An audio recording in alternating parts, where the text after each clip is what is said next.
When rock legend Bruce Springsteen hears the moving words of Burkina Faso's leader, Captain Ibrahim Traoré, the world witnesses a rare and emotional side of the boss.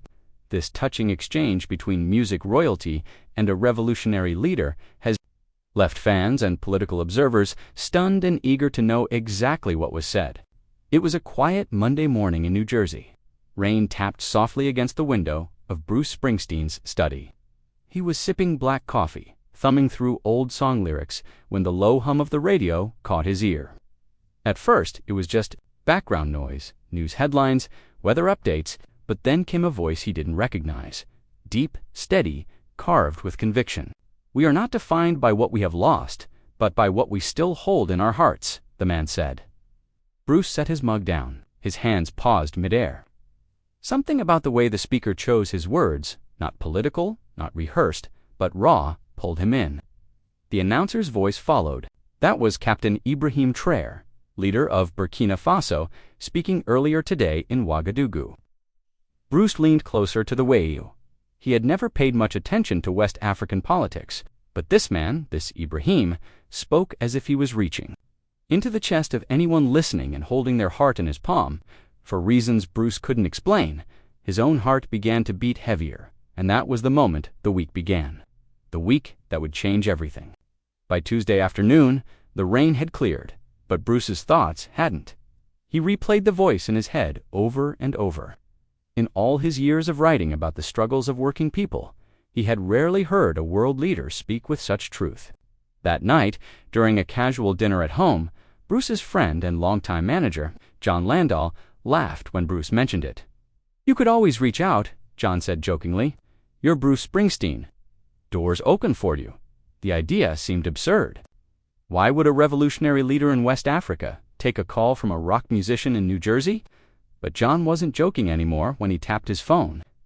"I know someone at the UN who knows someone in Ouagadougou." 2 hours later, Bruce's phone buzzed. An unfamiliar number lit up the screen. "Hello," Bruce answered, expecting some PR assistant. But it wasn't an assistant. "Good evening, Mr. Springsteen," came that same steady voice from the radio. "This is Ibrahim Traoré. I hear you wanted to talk." And in that single moment, Bruce realized this week was going to take a turn no one could have predicted. Bruce stood, frozen in his kitchen, his phone pressed to his ear. I just wanted to tell you," Bruce began, his voice rough, "that your words yesterday, they hit me hard. I've been writing songs for 50 years, but I don't think I've ever heard truth spoken like that." There was a short pause on the line, just the faint hum of distant noise on Ibrahim's end. "You know, Bruce," Ibrahim said, "I did not speak those words for leaders or politicians. I spoke them for farmers, for mothers, for young boys who have lost fathers. I spoke them for my people, maybe also for yours." Bruce's throat tightened unexpectedly. He had sung for steelworkers, for the forgotten towns, for those who'd been left behind. Ibrahim's voice carried the same fire. Then Ibrahim added something that made Bruce's heart stumble. "Loss is a language. I think you speak it too." Bruce didn't know it yet, but those words would stay with him through the week. A week where music and revolution would collide in ways neither man had ever known. By Wednesday morning, Bruce still couldn't shake the call. It was supposed to be just a quick exchange, but something about Ibrahim's calm and unshaken voice haunted him. He sat by the kitchen table, staring at his guitar, but unable to play.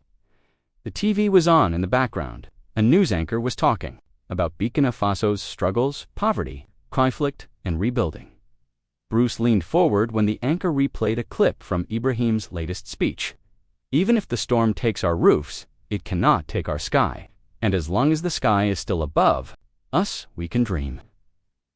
Bruce's hands gripped his coffee mug so tightly it hurt. He thought about the old steel towns in America, the ones he had sung about for decades, and realized this man halfway across the world was speaking the same language of hope to his people. But that wasn't what shocked him most. The camera cut to a reporter saying, "Sources confirmed that President Ibrahim Traoré had a private phone call yesterday with American rock legend Bruce Springsteen." The news was out, and the world wanted to know why. That afternoon, Bruce's phone rang again, Ibrahim's number. "I didn't expect the world to know about our call so quickly," Bruce said. Ibrahim chuckled lightly. News travels fast when hearts are involved. They spoke for an hour. Bruce told Ibrahim about growing up in Freehold, New Jersey. The factories, the long faces of men who'd lost their jobs, the mothers working to shifts to keep food on the table. Ibrahim listened quietly, then shared his own memories. Dusty roads, children carrying water for miles, and fathers who left home to work in gold mines, never returning. Pain, Ibrahim said softly, doesn't care about maps. It visits us all. There was silence on the line for a moment. Bruce's eyes stung, and he didn't understand why. Then Ibrahim added, "Maybe the reason we found each other this week is because the world needs to remember that music and truth are not so different." For the first time in years, Bruce felt the urge to write a song. But he didn't know that what he'd write before the week's end would make the world cry. On Thursday morning, Bruce woke before sunrise. His guitar leaned against the wall, almost calling to him. He picked it up, strummed softly, and let the words come. They weren't polished lyrics, just raw lines pouring out. They spoke of dusty roads and empty lunch pails, of a mother's voice calling a child home, of skies that stayed even when roofs were gone. Midway through, Bruce stopped. He grabbed his phone and hit record. His voice cracked, but he didn't care. When he finished, he sent the recording to Ibrahim with a short message. "This came from our talks." Hours later, Ibrahim replied with a voice note. He spoke in slow, deliberate English. "Bruce, this song, it is our people's story. It is not American.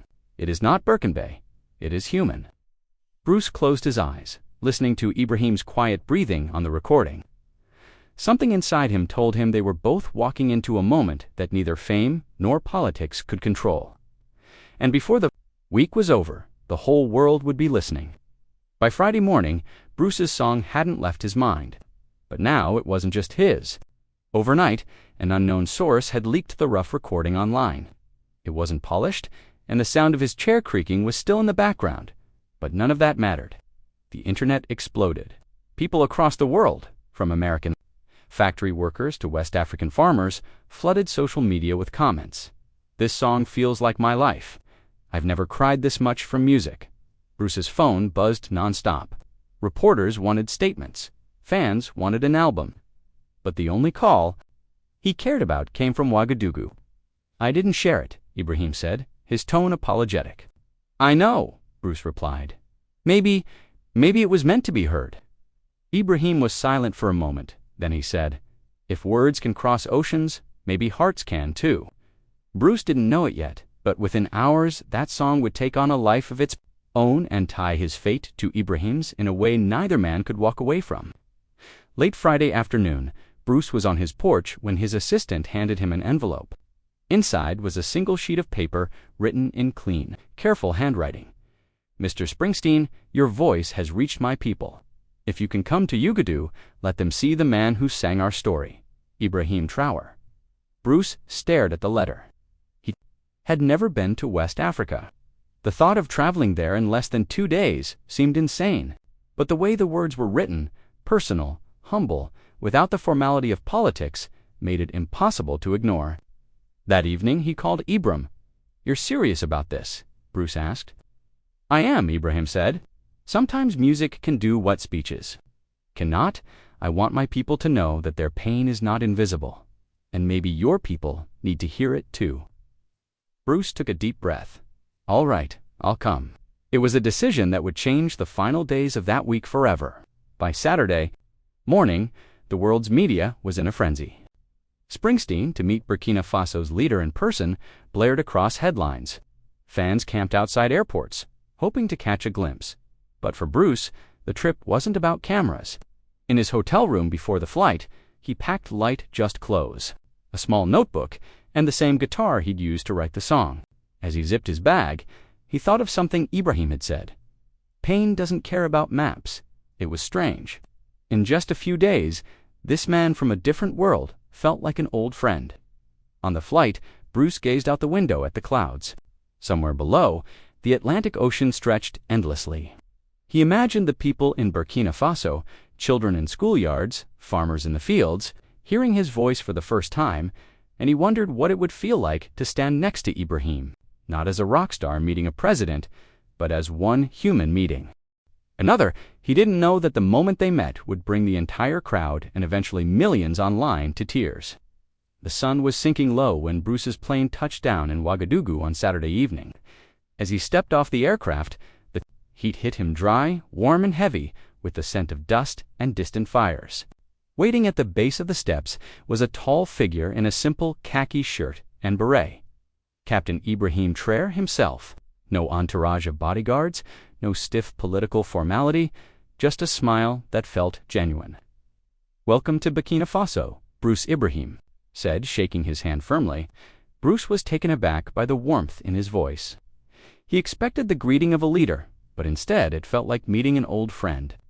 They walked together across the tarmac, the sound of cheering in the distance.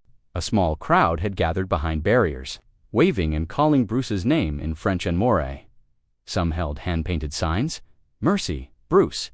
Music is our hope." As they got into the car, Bruce glanced back at the crowd.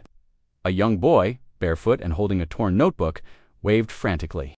Bruce waved back, not realizing that boy would play a role in the most emotional moment of his visit. The ride from the airport took them through streets buzzing with life. Vendors selling roasted corn, motorcycles weaving through traffic, children chasing one another in the fading light. Bruce rolled the window down. The air was filled with music, drums, laughter, the occasional radio playing an unfamiliar melody. "You see," Ibrahim said, "even when life is hard, we find ways to keep singing."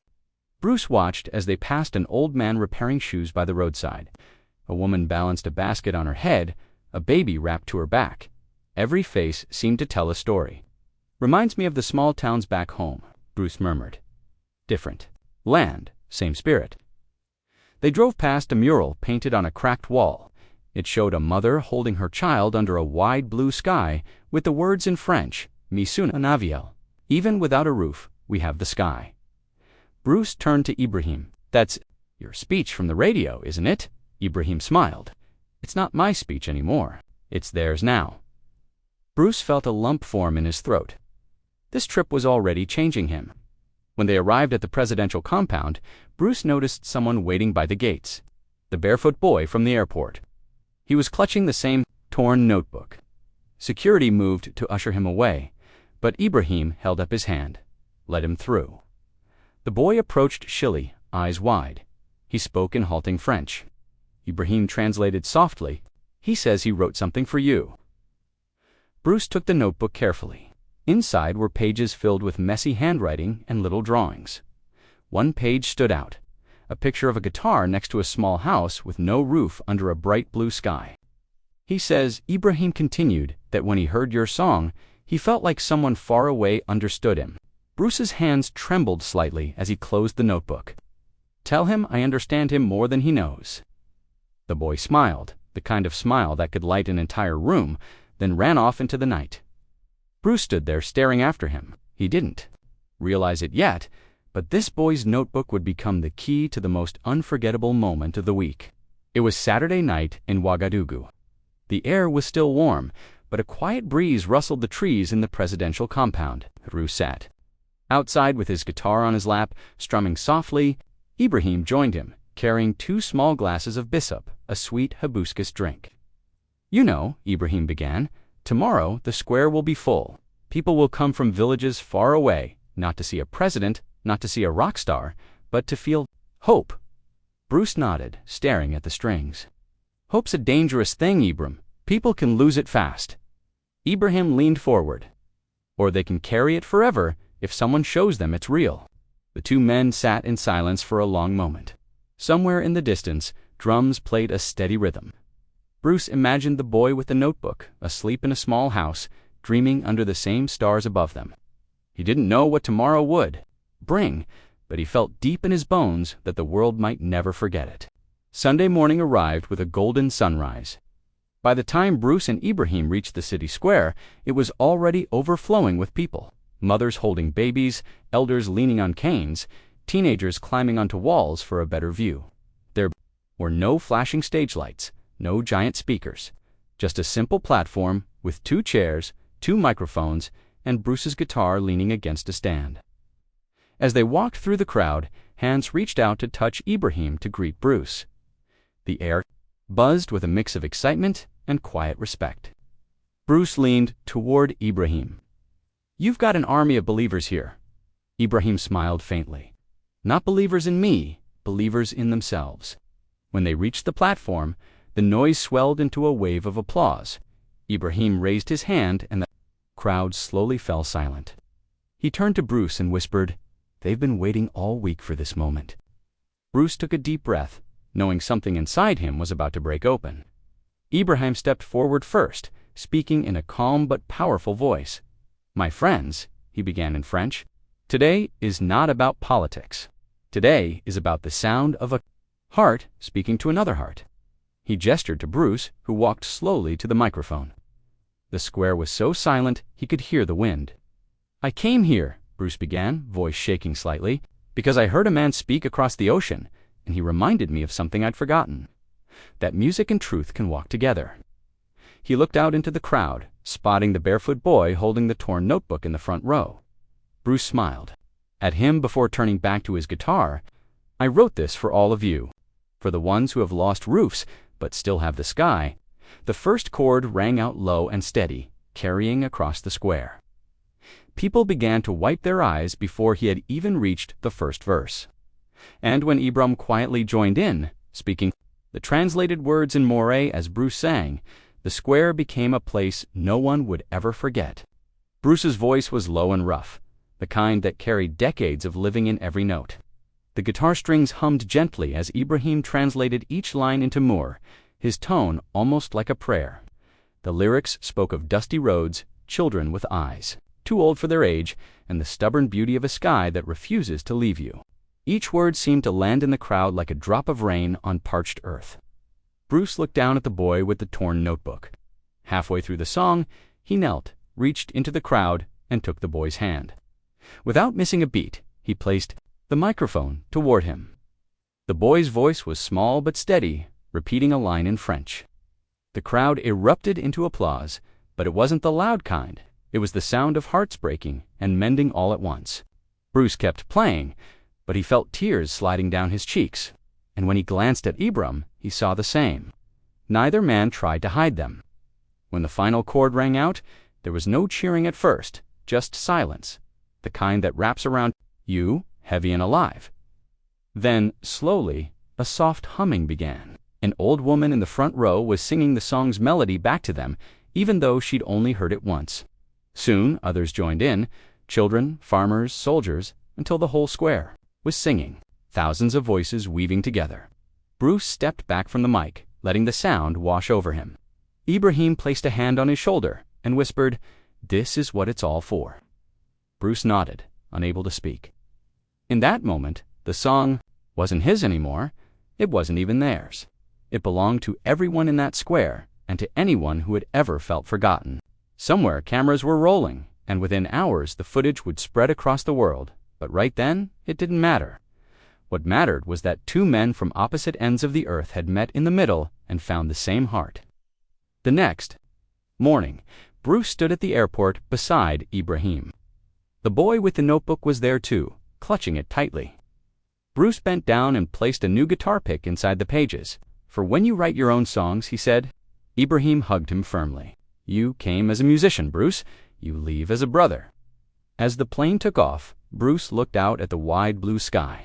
He realized the sky was the same here as in New Jersey, the same above every factory, every dusty road, every home without a roof. By the time he landed back in America, the video of the square had gone viral. Millions had watched Ibrahim's words, and Bruce's song, millions had cried. And for a brief, perfect moment, the world felt smaller, kinder. To my amazing viewers, if this story moved you, if it made you cry, smile, or believe just a little more in people, then hit like, tap subscribe, and most importantly, drop your thoughts in the comments. Tell me what line, what moment, or what feeling stayed in your heart. Let's keep this conversation alive. Your voice matters here, and just like in the story, someone somewhere is listening.